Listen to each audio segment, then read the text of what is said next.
Since Tinubu announced the removal of subsidy on the 29th of May, which is the inauguration day, there have been queues at filling station, and since then the NNPC has also announced, the national, price for petroleum per liter, which ranges from 490 something, I think, to 500 naira in some places, to 520, depending on the area. I think in Lagos State it is 400 and something, while in Yobe it's 520, Abuja 550, and the likes. The Nigerian Labour Congress have, had a meeting with the federal government, which ended in, gridlock or deadlock at this point. So the NLC has gone on to announce that a nationwide strike or protest is going to happen as from Wednesday next week. You would not believe. Okay, I feel that the removal of the subsidy is partly a good thing, although it's not convenient for a lot of Nigerians. Yes, but it's better for subsidy to be removed than for this subsidy to be going to people's pockets. And this subsidy is not even allowing investors into this sector. It's not allowing competition because people are unsure about the payment of subsidies. So it is really hindering this sector to grow. It is not allowing competition. Now, when the subsidy is removed, competition would, grow because people know that they can sell out at competitive prices, especially considering the fact that we now have a refinery in the country. You all removing subsidy and then introducing palliative, I don't think it's a good idea. How much palliative? 5,000 naira each for 10 million household. Like, who 5,000 naira help in this recent economy? In this present economy that we have, I don't think 5,000 naira can do anything for an individual, not to talk of a whole family. So let them just cut the crap, scrap subsidy, and also scrap palliative, because the palliative is not going to help anyone.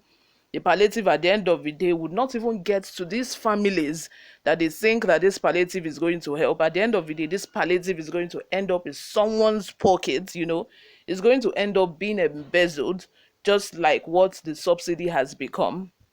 Before we go into the details of today's news, if you haven't subscribed to this channel, please do subscribe, turn on the post notification bell, give this video a massive thumbs up, leave your comments in the comment section below. Without further ado, let's delve right into the details of today's news.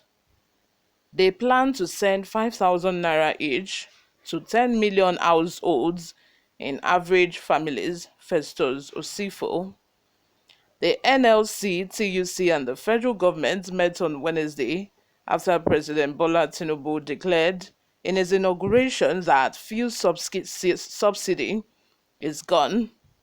The meeting ended in a deadlock, with the Workers' Association refusing to agree with the federal government.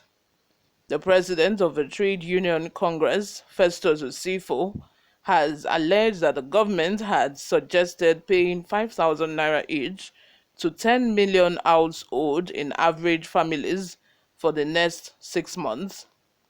A palliative measure initiative, which he claimed was deemed to lessen the effect of a fuel hike and removal of oil subsidy. It stated categorically that the TUC and the NLC had refused this offer, as they argued that no palliative measure has worked in Nigeria in the past. According to him, the situation of the economy does not weigh in the palliative measures the government intends to set up for Nigerians. He said, and I quote, "One of the things that they said is the issue of $800 million in palliative. They plan to send 5,000 naira each to 10 million households in average families of at least 5 people in a house.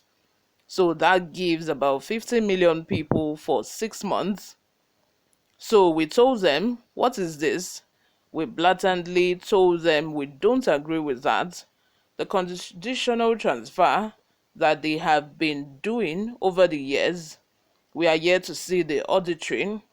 We don't see the people who have received these things, and we don't think those programs have worked well. And so we cannot replicate failure. I think I understand where the NLC is coming from, because like I said at the beginning of this video, the money is going to end up, going to other people's pockets, other people that this money is not intended to cater for. Those are who this money is going to go to at the end of the day. Like they said, this palliative measure is not something that is going to work. You guys remember the last time the federal government decided to increase the pump price when the NLC, went into an agreement with them. The federal government decided to, to release buses, and that is going to be conveying, workers to work. But I don't think I've seen any of those buses. I don't think I've seen any of those plans, any of those agreements that the federal government went into with them much materialize.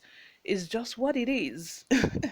It's just what it is. The federal government would say one thing just for them to be able to, agree to the subsidy. But it's another thing for the federal government to implement what they have, signed agreement on.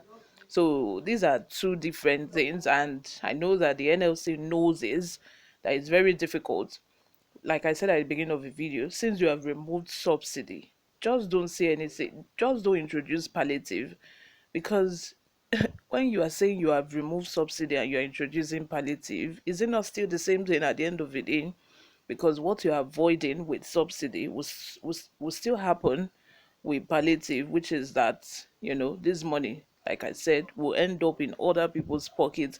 And the main purpose which the palliative is being introduced is going to be jeopardized, and it's not going to mean anything anymore. You all, let me know what you think about this in the comment section. Leave your opinions below. I respond to all of my comments. Thank you very much for always listening and watching. If you haven't subscribed to this channel, please make sure you subscribe. Give this video a massive thumbs up. Share this video with your friends and family as well. I will see you in my next video. Bye for now.